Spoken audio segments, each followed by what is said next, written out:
Komisi Pemberantasan Korupsi mengatakan uang makan dan minum dalam dana operasional Gubernur Papua nonaktif Lukas NMB mencapai 1 miliar rupiah per hari, ternyata fiktif.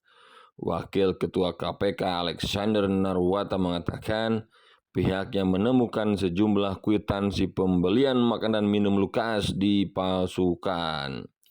Alex menuturkan, selama kurun 2019 sampai 2022, dana operasional Lukas NMB saat menjadi gubernur tiap tahun mencapai 1 triliun rupiah. Setelah ditelisik, KPK menemukan banyak dana tersebut dibelanjakan untuk makan dan minum. Wow!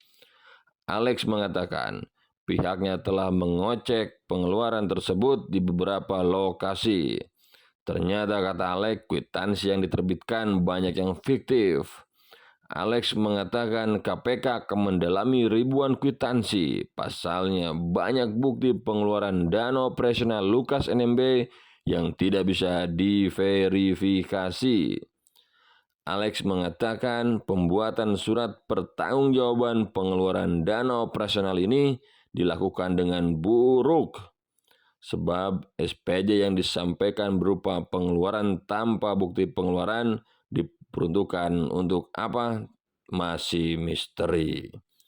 Menteri Dalam Negeri Tito Karnavian buka suara mengenai alokasi belanja makan dan minum Gubernur nonaktif Papua Lukas NMB yang saat ini digarap KPK.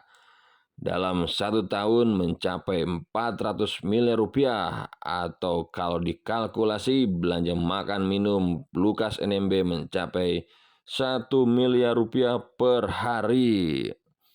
Wadaw. Tito mengatakan pemerintah daerah harus melapor kepada pemerintah pusat setiap menerbitkan peraturan. Kendati begitu, dia tidak merinci lebih jauh apakah Lukas sempat melapor kepada Kemendagri atau sebaliknya. Namun, Tito tidak memungkiri bahwa ada beberapa wilayah yang tidak melapor ketika membuat aturan daerah.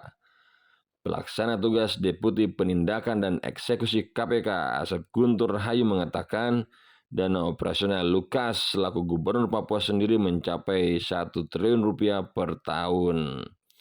Sebagian besar dari dana itu yaitu 400 miliar rupiah untuk makan dan minum.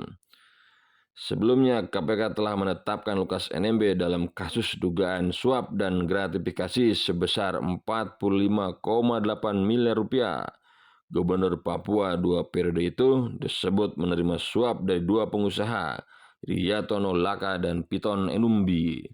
Sidang kasus ini pun sudah berjalan di Pengadilan Tindak Pidana Korupsi Jakarta.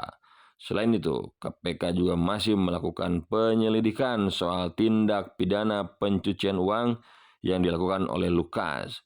KPK telah menyita puluhan aset milik Gubernur Papua tersebut dalam penyidikan kasus tindak pidana pencucian uang. Nilai aset yang disita diperkirakan mencapai 144 miliar rupiah.